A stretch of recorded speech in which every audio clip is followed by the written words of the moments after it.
السلام عليكم حبايبي، ازيكم؟ اخباركم ايه؟ يا رب تكونوا جميعا بخير. الصلاه والسلام على سيدنا محمد واله وصحبه اجمعين.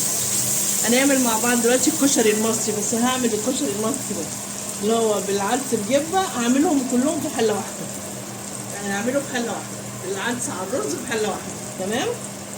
هنشوف دلوقتي جبت بصله كبيره محترمه كده، ورحت مقطعاها صغير، وحطيت زيت. طبعا الكشري بتعمل بالزيت، وحطيت زيت وحطيت الايه البصله. تمام. نقع على العدس، نقعاه من ساعة، وبعدين دلوقتي نقعاه حطيت عليه الرز. تمام كده. نشوف بقى بعد كده، نخلي بس البصلة تدبل، نخليها تدبل كده، وبعدين نحط عليها العدس والرز. سهل أوي،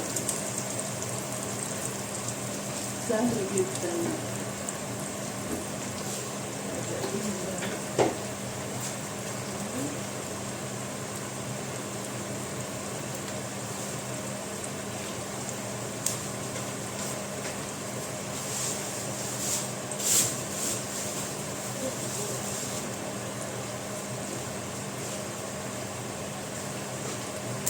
نجيب بقى العدس على الرز اهو. العدس على الرز انا نقعاه. تمام. العدس الاول نقعته لوحده الاول، وبعدين ايه لسه حاطه الرز مفيش من 5 دقايق. نص كيلو عدس على كيلو رز.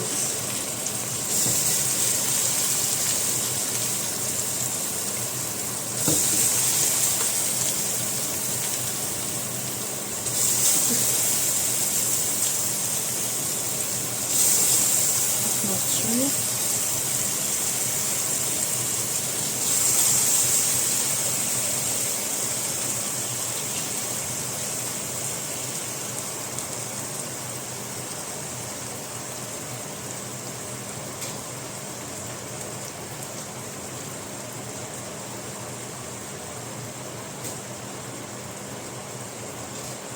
بس كده، صفيته كله.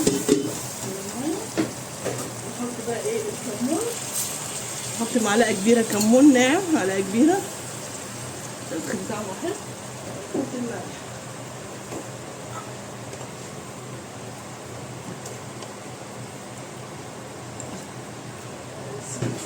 نقلب بقى تقليبه حلوه كده.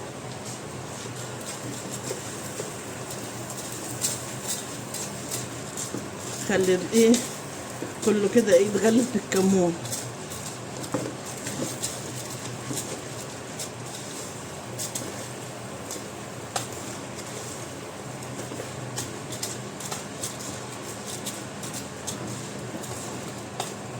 شايفين كله بقى عامل ده؟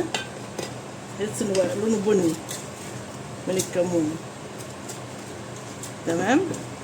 ونحط له بقى الميه عادي جدا كأنك بتسوي رز. ايه ده؟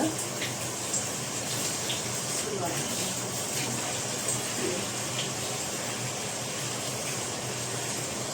هو بتاع فصل لوحده؟ نحط ايه كأننا بنسوي رز. بسم الله الرحمن الرحيم.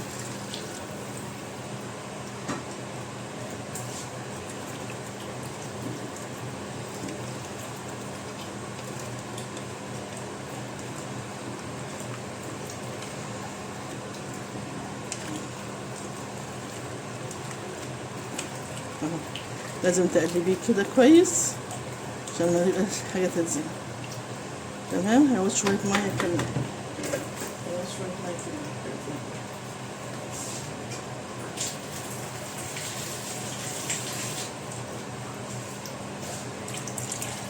كأنك بتسوي رز بالظبط، يعني تعليه بعقلة صباع.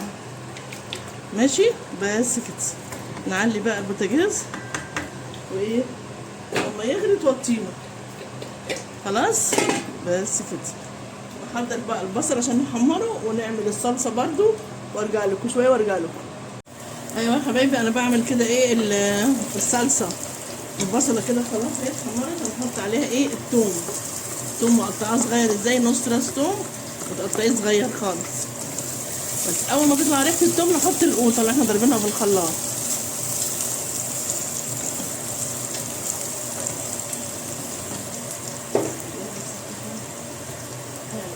نحطها في الخلاط.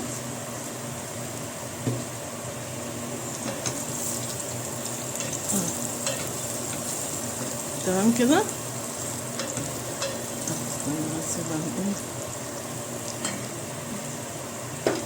اول ما تطلع ريحه التوم نحط القوطه. التوم ريحته طلعت خالص اهي. احط بقى الايه القوطه.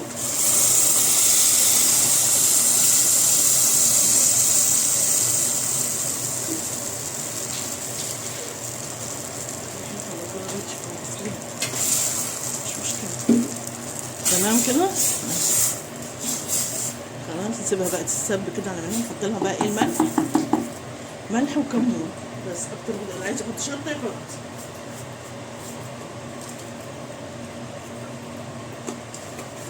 اللي عايز يحط شطه يحط. ماشي.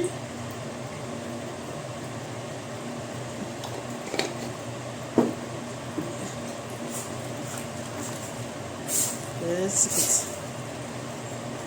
انا جهزت البصل اهو بتاعته عشان احمره. هحط اجيب الطاسه دلوقتي. شايفين البصل؟ قطعت بصل كده جوانح. لازم تخليه يفك كده من بعضه. وبعد كده هجيب الطاسه دلوقتي واحمره في الزيت.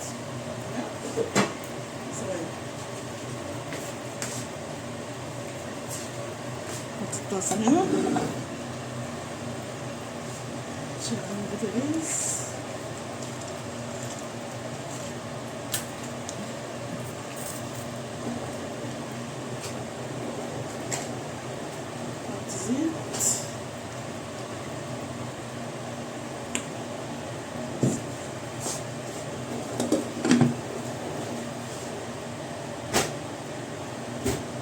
بس كده. تمام. دلوقتي الزيت هيسخن. هنحط فيه البصل ايه يتحمر عشان نحطه على وش السرفيز او وش الطبق للي ياكل يبقى طعمه حلو. عارفين احنا بنحب البصل اللي هو بتاع الكشري ده، بيبقى حلو قوي.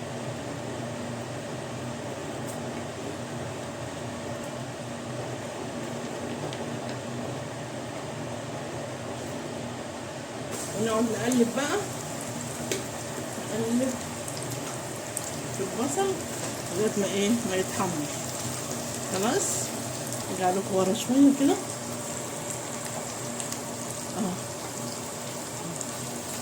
طاسه فيها شويه زيت ايه وتحمر البصل. تحطش البصل يتحمر. خلاص.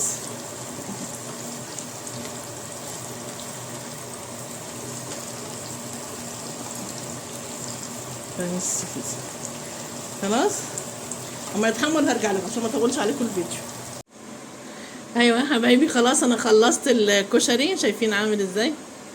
اللهم صل على النبي. حاجه تحفه، ريحته خطيره جدا وطعمه رائع وكل حاجه.